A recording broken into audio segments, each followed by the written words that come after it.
বজারে বজারে বাইদ বজা চারিদিগ আজি সজারে সজা কেতে আশা কেতে আনন্দ আনি অগস্ট 15 আসিছে পুଣି। সম্মাননীয় সভাপতি মহোদয়, পূজ্য গুরুজি গুরুমা,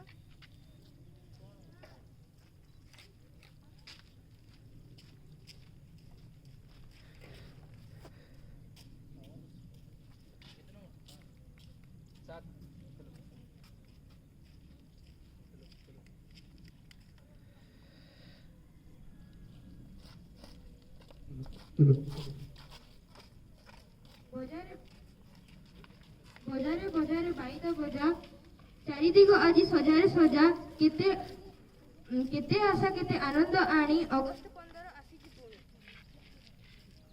সম্মাননীয় সভাপতি মহোদয়, পূজ্য গুরুজি গুরুমা বৃন্দ তথা এଠାରେ উপস্থিত ଥିବା ମୋର ଛୋଟ ବଡ଼ ଭାଇ ଭଉଣୀମାନେ, ଆଜିର ଏହି ପବିତ୍ର ସ୍ୱାଧୀନତା ଦିବସ ଉପଲକ୍ଷେ ମୋତେ କିଛି କହିବାର ସୁଯୋଗ ମିଳିଥିବାରୁ ମୁଁ ନିଜକୁ ଧନ୍ୟ ମନେ କରୁଛି। ଆଜିର ଛାତ୍ରଛାତ୍ରୀମାନେ ହେଉଛନ୍ତି ଆଗାମୀ ଦିନର ଭବିଷ୍ୟତ।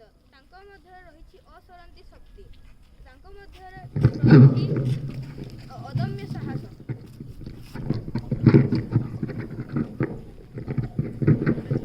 ତାଙ୍କ ମଧ୍ୟରେ ରହିଛି ଅଦମ୍ୟ ସାହସ।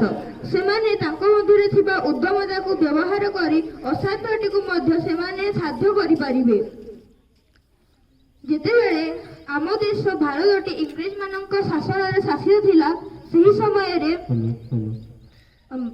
ସମୟରେ ଗାନ୍ଧିଜୀଙ୍କ ଆହ୍ୱାନରେ ପ୍ରତ୍ୟେକ ଛାତ୍ରଛାତ୍ରୀ ଯାଇ ତାଙ୍କୁ ସାହାଯ୍ୟ କରିଥିଲେ। ଆମ ଦେଶଟି ସ୍ୱାଧୀନ ହେଲା ପରେ ଛାତ୍ରଛାତ୍ରୀଙ୍କର କର୍ତ୍ତବ୍ୟ ଶେଷ ହୋଇଗଲା ତାହା ନୁହେଁ। ଛାତ୍ରଛାତ୍ରୀଙ୍କର କର୍ତ୍ତବ୍ୟ ହେଲା ଯେ ଆମର ଏହି ସ୍ୱାଧୀନ ଭାରତର ସବୁବେଳେ ଉନ୍ନତି ଚାହିଁବା ଓ ଏହାର ସବୁବେଳେ ଅଗ୍ରସର କରିବା ପାଇଁ ଆମେ ଚେଷ୍ଟା କରିବା।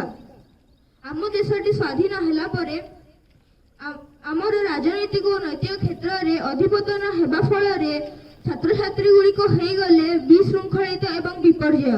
କେତେକ ଛାତ୍ରଛାତ୍ରୀ ନିଜର ଭବିଷ୍ୟତ ଗଠନ କରିବା ପାଇଁ ସମର ଶିକ୍ଷାରେ ଯୋଗ ଦେଲେ ଓ ପ୍ରତିରକ୍ଷା ବିଭାଗରେ ଯୋଗ ଦେବା ପାଇଁ ସେମାନେ ନିଷ୍ପତ୍ତି ନେଲେ।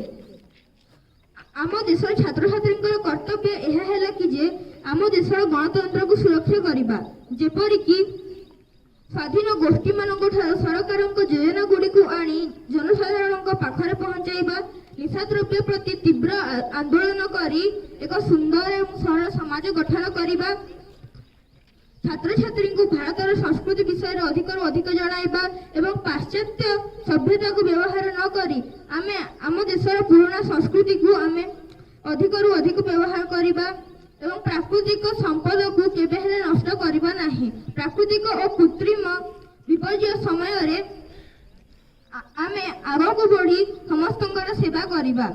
ଆମ ଦେଶ ଯେପରି ଉନ୍ନତ ହେଉଛି, ସେହିପରି ଆମ ଦେଶରେ ଅପରାଧୀ ମାନଙ୍କର ମଧ୍ୟ ପରିମାଣ ବଢ଼ିବାରେ ଲାଗୁଛି। ସେମାନଙ୍କ ମଧ୍ୟରେ ସବୁଠାରୁ ବଡ଼ ଅପରାଧୀ ହେଉଛନ୍ତି ରାଜନେତାମାନେ। ସେମାନେ ଟଙ୍କା ବଳରେ ଛାତ୍ରଛାତ୍ରୀ ମାନଙ୍କର ଭୋଟ ଗୁଡ଼ିକୁ କିଣି ପକାନ୍ତି, କିନ୍ତୁ ଏବେ ନିର୍ବାଚନ କମିଶନଙ୍କ କିଛି ଆଇନ ଦ୍ୱାରା ଏବେ ତାହା ହେଇପାରୁନାହିଁ ଏବଂ ଛାତ୍ରମାନେ ଏହାର ଭୋଟ ଗୁଡ଼ିକୁ ବିକ୍ରି କରିପାରୁନାହାନ୍ତି ଏବଂ ନିର୍ବାଚନ ମଧ୍ୟ ସଠିକ ଭାବରେ ହେଉଛି। ଏହା ଛାତ୍ରଛାତ୍ରୀଙ୍କ ପାଇଁ ଖୁବ୍ ଭଲ। ମୁଁ ଶେଷରେ ଖାଲି ଏତିକି କହିବାକୁ ଚାହୁଁଛି ଯେ ଆମେ ଏହି ସ୍ୱାଧୀନ ଭାରତରେ ଗୋଟିଏ ଗୋଟିଏ ନାଗରିକ ହୋଇ ସବୁ ସମୟରେ ଏହାର ଉନ୍ନତି ଚାହିଁବା ଓ ଏହାକୁ ଅଗ୍ରସର କରିବା ପାଇଁ ଚାହିଁବା। ମୁଁ ଏତିକି କହି ମୋର ବକ୍ତବ୍ୟ ଶେଷ କରୁଛି। ଧନ୍ୟବାଦ। ଜୟ ହିନ୍ଦ, ଜୟ ଭାରତ।